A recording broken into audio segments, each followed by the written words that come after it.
chickens can behave in some kind of quirky ways. At least that's how it seems to us, the humans. Today, I'm going to tell you about a little quirk of chicken behavior, about how they think about location. So you can use that information to your advantage for helping you get things done in your flock. We're going to cruise around and have a look at the different locations here and what my chickens do with them. Let's have a look at the first one now.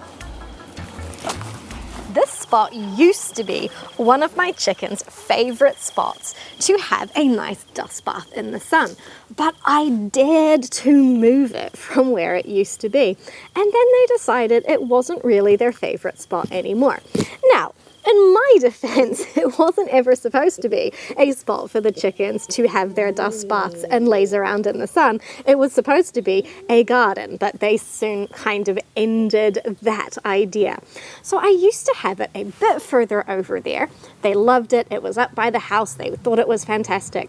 I pulled it just a small way. They could still see it. It was all still roughly in the same location. That's what I thought, but they absolutely didn't agree that that was the same location. So they continued in the original spot where this used to be to have their sunbathing, dust bathing parties in that location. And that is something really important to understand about chickens. They fixate to the location, not to the objects present in that location. Let's have a look at where they decided to keep going with their activities. This is the spot that I moved that little dust bathing spot away from. And the reason I moved it was because we put in a water tank system off the drain pipe. So me, being a reasonable human being, thought, well, I'm only moving it slightly further away. They still have all the same attributes they had before, the same amount of sunshine. But no, the chickens did not agree with me. It was sitting right here before I moved it. They just kept coming right here, continuing making their giant hole in the ground to continue dust bathing. And so there's a big hole here that they have made. They've abandoned it over this period of time where they've got different spots now they decided on. But yeah, they made a giant hole, big hole here, and continued doing their dust bathing right there, even though their original favorite spot is just a little tiny way away. And that makes perfect sense to chickens, even when it doesn't make perfect sense to humans. We're going to go and have a look at my broody hen setup now, because this is most important to understand this location drive of chickens when we're talking about broody hens. So let's go have a look at some broody hens now. Here is one of my broody hen pen setups. Now this one here is set up for a broody hen to sit in and hatch chicks.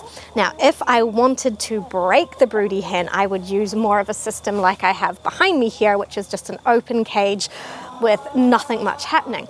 But the trick to broody hens is where they choose to sit to hatch their eggs, whether they're going to be able to hatch them or not. Where they choose to sit is their location fixation. So when you're either trying to keep a broody hen broody so she can hatch chicks, or if you want to break her, you must understand that it's the location that's the most important thing. That's why it's quite hard to move a broody hen and have her stay broody. And when you're trying to break a broody hen, stop her from being broody, a big part of that process is getting her away from the location that she's chosen. So if you want to break her, you bring her away from the location, you put her into a light, airy situation where she can't have a nice, dark, safe space to nestle down, and then you wait a few days and see if she's stopped. That's easy. That's the easy bit. Trying to get a broody hen to stay broody when you move her is sort of a 50-50 shot. So what I do, I bring them away from the location they've chosen.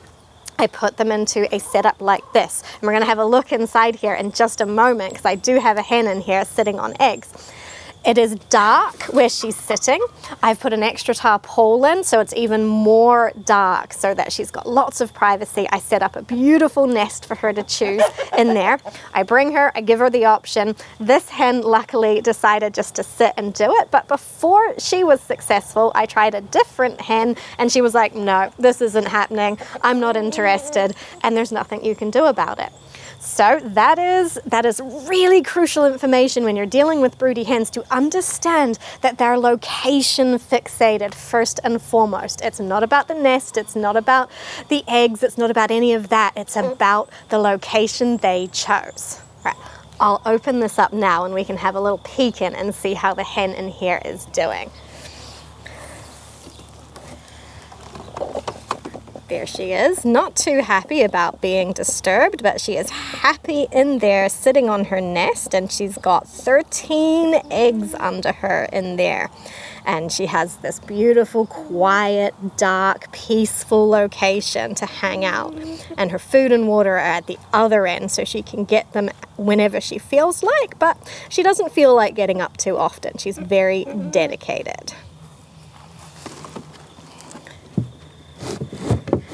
Now we're going to go have a look at the chicken coop and talk about how you can use this location fixation to your advantage.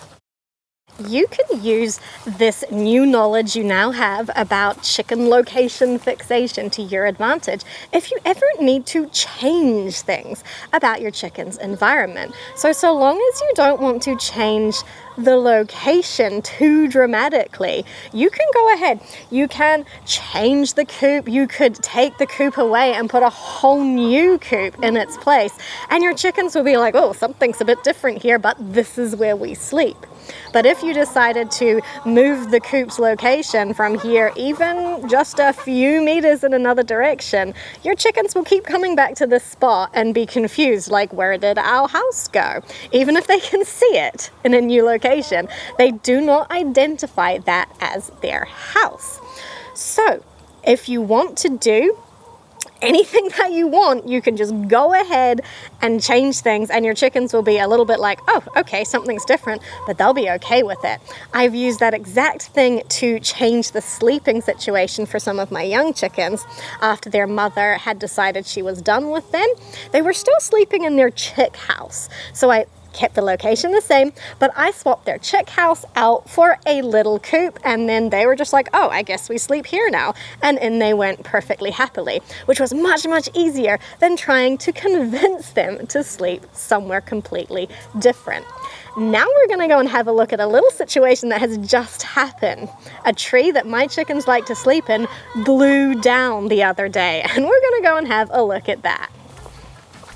As you can see here, we have had a bit of a tree incident. Now, this was a tree that had already died, but it had been standing for a long time, and I was gonna get around to doing something about it, but a couple of days ago, a random wind gust came through and the tree came down.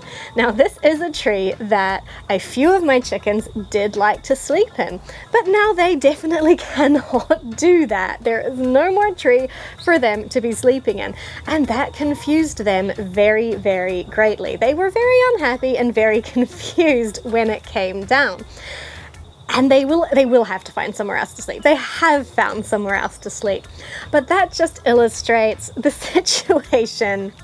If I had put something else there for them, if I had taken that opportunity to chuck a little coop in there, they probably would have decided to sleep in that coop instead of go to find a different tree, because they are fixated on this location.